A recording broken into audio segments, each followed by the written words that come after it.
Shalom saudara-saudari dalam Kristus. Judul daripada renungan hari ini adalah Cara Tuhan. Sebelum kita mulai, mari kita berdoa untuk renungan pagi hari ini. Tuhan Yesus, terima kasih Bapa untuk semua berkat Engkau dalam kehidupan kami Bapa.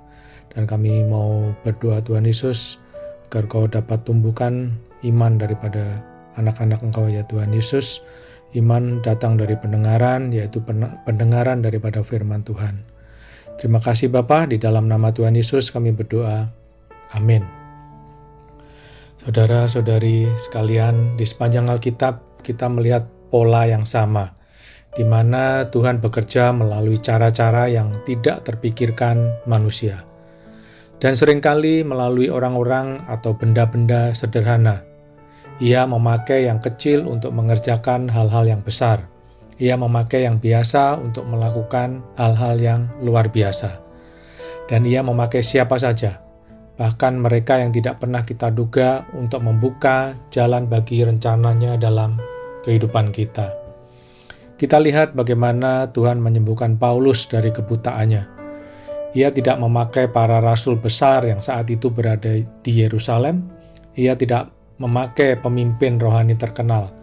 Ia memakai seorang murid yang sederhana bernama Ananias, yang namanya tidak banyak disebut di dalam Alkitab.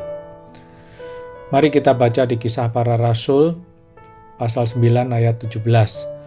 Lalu pergilah Ananias ke situ dan masuk ke rumah itu. Ia menumpangkan tangannya ke atas Saulus, katanya, Saulus saudaraku, Tuhan Yesus yang telah menampakkan diri kepadamu di jalan yang engkau lalui, telah menyuruh aku kepadamu, supaya engkau dapat melihat lagi dan penuh dengan Roh Kudus.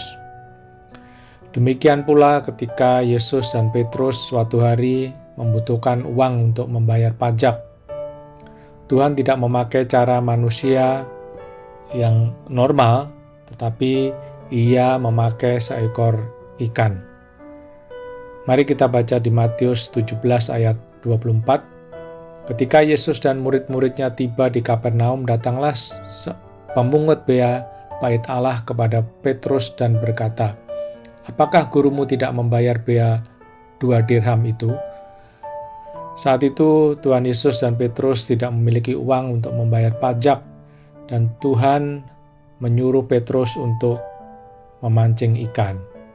Kita baca di ayat yang ke-27, dan ikan pertama yang kau pancing tangkaplah dan bukalah mulutnya, maka engkau akan menemukan mata uang 4 dirham di dalamnya. Ambillah itu dan bayarkanlah kepada mereka, bagiku dan bagimu juga.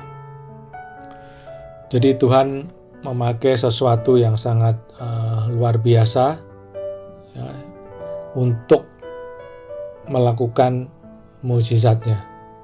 Dalam hal ini hanya melalui kejadian yang begitu sederhana, yaitu melalui seekor ikan.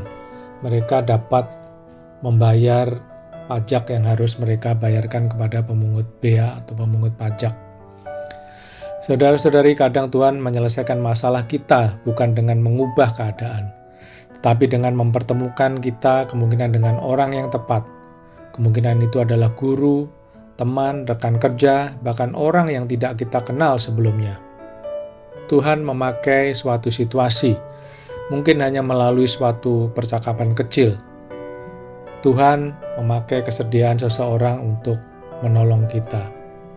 Dan juga kadang Tuhan memakai kehadiran seseorang untuk menguatkan kita, karena kita tidak sanggup berjalan sendiri.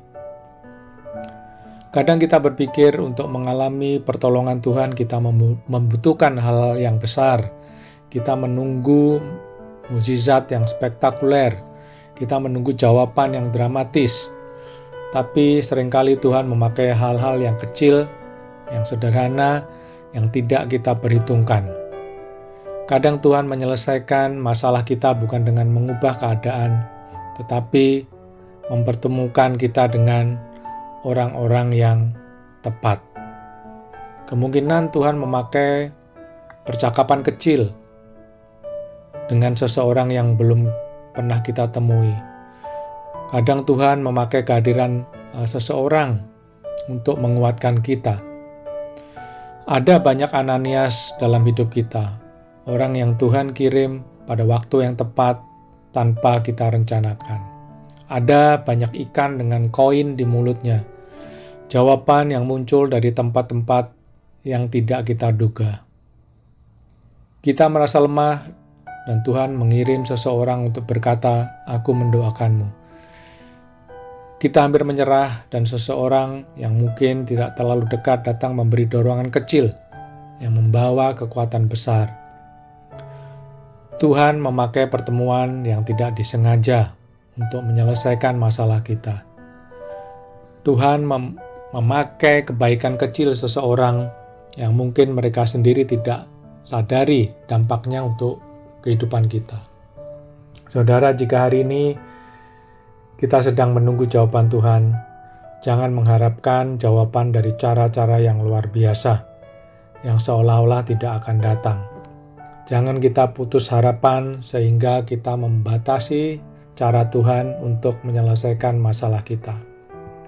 Jawaban itu mungkin tidak datang melalui perubahan keadaan yang besar, sama seperti Ananias bagi Paulus, sama seperti ikan bagi Petrus.